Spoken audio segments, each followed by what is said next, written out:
하이! 오늘도 고고바이블에 놀러온 친구들 환영해! 오늘은 열왕기상 9장에서 10장이야. 그럼 지금 바로 고고고! 열왕기상 9장? 솔로몬이 여호와의 성전과 왕궁 건축을 마치고 또 그가 바라던 모든 일을 이루고 난 뒤 여호와께서 전에 기브온에서 나타나셨던 것처럼 솔로몬에게 두 번째 나타나셨습니다. 여호와께서 그에게 말씀하셨습니다. 내가 내 앞에서 기도하고 간구한 것을 내가 들었다. 내가 지은 이 성전을 내가 거룩히 구별해 내 이름을 영원히 거기에 두겠다. 내 눈과 마음이 항상 그곳에 있을 것이다. 이제 너는 내 아버지 다윗이 한 것처럼 내 앞에서 충성스러운 마음으로 정직하게 살며 내가 명령한 모든 것을 실천하고 내 규례와 법도를 잘 지켜라. 그러면 내가 내 아버지 다윗에게 이스라엘의 왕좌에 앉을 사람이 내게서 끊어지지 않으리라고 약속한 대로 내가 내 이스라엘 왕위를 영원히 세울 것이다. 그러나 너는 내 아들들이 만약 나를 따르지 않고 등을 돌려 내가 내 앞에 둔 내 명령과 규례를 지키지 않고 다른 신들에게 가서 섬기고 숭배하면 내가 이스라엘에게 준 그 땅에서 그들을 끊어내고 내 이름을 위해 내가 거룩하게 구별한 이 성전을 내 눈앞에서 던져버릴 것이다. 그렇게 되면 이스라엘은 모든 민족들 가운데 비웃음거리와 조롱거리가 될 것이다. 그리고 비록 이 성전이 지금 이토록 으리으리하더라도 지나가는 모든 사람들이 깜짝 놀라며 여호와께서 이 땅과 이 성전에 왜 이런 일을 하셨을까 하고 비웃을 것이다. 그러면 사람들은 그들이 자기 조상들을 이집트에서 이끌어내신 그 하나님 여호와를 버리고 다른 신들을 숭배하고 섬겼기 때문에 여호와께서 이 모든 재앙을 그들에게 내리신 것이다라고 대답할 것이다. 솔로몬이 여호와의 성전과 왕궁 이 두 건축물 짓기를 20년 만에 마치고 두로 왕 히람에게 갈릴리 땅에 있는 20개의 성들을 주었습니다. 히람이 백향목과 잣나무와 금을 솔로몬이 원하는 대로 제공했기 때문입니다. 그러나 히람은 두로에서 와서 솔로몬이 자기에게 준 성들을 보고 별로 기뻐하지 않았습니다. 히람이 물었습니다. 내 형제여, 어떻게 내게 이런 성들을 주었소? 그러고는 그 성들을 가불 땅이라고 불렀습니다. 그리하여 오늘날까지 그 이름이 남아 있습니다. 히람이 왕에게 금 120달란트를 보냈습니다. 솔로몬 왕이 일꾼을 징집한 이유는 여호와의 성전과 자기 왕궁과 밀로와 예루살렘 성벽과 하솔과 무깃도와 게셀을 건축하기 위해서였습니다. 이집트 왕 바로가 전에 게셀에 올라가 함락한 뒤 불을 지르고 그곳 가나안 주민들을 죽이고 그 성을 솔로몬의 아내가 된 자기 딸에게 결혼 선물로 주었습니다. 그래서 솔로몬이 게셀을 건축했습니다. 그는 아래쪽 베토론을 건축했고 바알락과 유다 땅에 속한 광야의 다드몰과 자신의 국고성들과 전차와 기병대가 주둔하는 성들을 건축했습니다. 솔로몬은 또 예루살렘과 레바논과 그가 다스리는 모든 영토에 걸쳐 무엇이든 자기가 짓고 싶어하는 것은 다 지었습니다. 이스라엘 백성이 아닌 아모리 사람, 헷 사람, 브리스 사람, 히위 사람, 여부스 사람 가운데 그 땅에 남아있던 사람들, 곧 이스라엘 자손들이 완전히 진멸하지 못해 그 땅에 남아있던 사람들을 솔로몬이 노예로 삼아 노역의 의무를 지도록 동원했습니다. 그리하여 지금까지도 그렇게 하고 있습니다. 그러나 이스라엘 백성들은 한 명도 노예로 삼지 않았습니다. 이스라엘 사람들은 군사와 관리와 군지휘관과 전차 부대 지휘관과 기병대가 됐습니다. 그들은 또한 솔로몬의 일을 맡아 지휘한 감독관이 됐는데 550명의 감독관이 일하는 사람들을 관리했습니다. 바로의 딸이 다윗성에서 올라와 솔로몬이 자기를 위해 지어준 왕궁으로 옮겼습니다. 그 후에 솔로몬은 밀로를 건축했습니다. 솔로몬은 여호와를 위해 지은 제단에서 1년에 3번씩 번제와 화목제를 드렸고 여호와 앞에 놓인 제단에서 분향도 했습니다. 이렇게 솔로몬은 성전 건축을 마쳤습니다. 솔로몬 왕은 또한 에돔 땅, 홍해가의 엘록 근처 에시온게벨에서 배들을 만들었습니다. 히람은 그때도 바다에 대해 잘 아는 선원들인 자기 종들을 보내 솔로몬의 사람들과 함께 일하게 했습니다.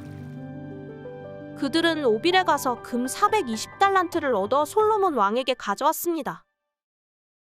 열왕기상 10장? 스바 여왕이 여호와의 이름으로 인해 알려진 솔로몬의 명성을 듣고 어려운 질문을 갖고 그를 시험하려고 찾아왔습니다. 여왕은 수많은 수행원을 거느리고 향품과 많은 양의 금과 보석들을 싣고 예루살렘에 도착했습니다. 그는 솔로몬에게 와서 마음속에 갖고 있던 모든 것을 질문했습니다. 솔로몬은 모든 질문에 대답했습니다. 그 어떤 것도 왕이 답하기 어려운 것은 없었습니다. 스바 여왕은 솔로몬의 모든 지혜와 그가 지은 왕궁을 보고 또 그 식탁의 음식과 신하들의 자리와 시중드는 종들의 접대와 그 옷차림새와 술 맡은 신하와 여호와의 성전에서 드리는 번제를 보고 눈이 휘둥그레졌습니다. 그녀가 왕에게 말했습니다. 내 나라에서 들었던 대로 왕이 이루신 일과 지혜에 대한 소문이 사실이었군요. 내가 와서 내 눈으로 직접 보기 전에는 그 소문을 믿지 못했습니다. 그런데 내가 들은 소문은 사실의 절반도 되지 않는군요. 지혜로 보나 부로 보나 왕은 내가 들은 소문보다 뛰어나십니다. 왕의 백성들은 참 행복하겠습니다. 왕의 곁에서 계속 그 지혜를 들을 수 있는 왕의 신하들은 얼마나 행복하겠습니까? 왕의 하나님 여호와를 찬양합니다. 그분이 왕을 기뻐해 왕을 이스라엘의 왕좌에 앉히셨으니 말입니다.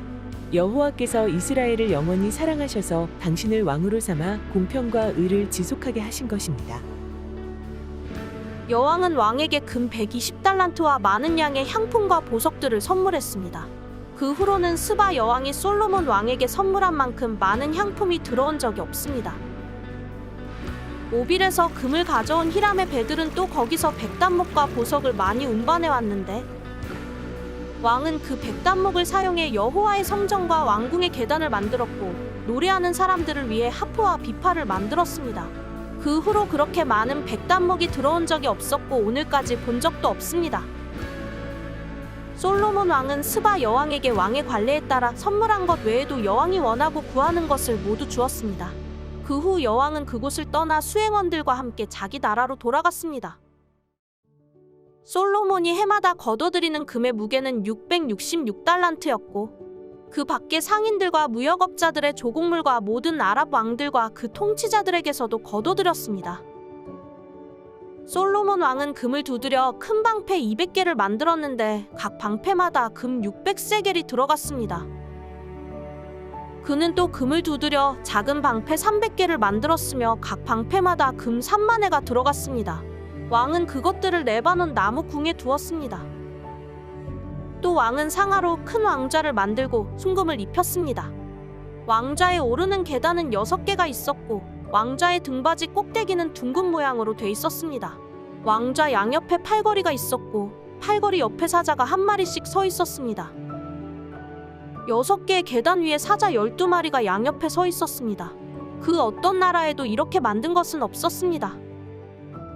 솔로몬의 술잔은 모두 금으로 만들었고 레바논 나무 궁에 있는 그릇들은 모두 순금이었습니다. 은으로 만든 것은 하나도 없었습니다. 솔로몬 시대에는 은이 가치가 없었기 때문입니다. 왕이 무역선들을 히람의 배와 함께 바다에 두어서 3년에 한 번씩 금과 은과 상아와 원숭이와 공작을 실어 나르게 했습니다. 솔로몬 왕의 부와 지혜가 세상의 다른 어떤 왕들보다 뛰어났습니다. 온 세상 사람들이 하나님께서 솔로몬 마음에 두신 지혜를 들으러 그 앞에 오기를 원했습니다. 사람들이 각각 금은으로 만든 물건과 옷과 갑옷과 향품과 말과 노새 같은 선물을 해마다 정해진 대로 들고 왔습니다. 솔로몬이 전차와 말들을 모아보았더니 전차가 1400대, 말이 12,000마리가 있었습니다.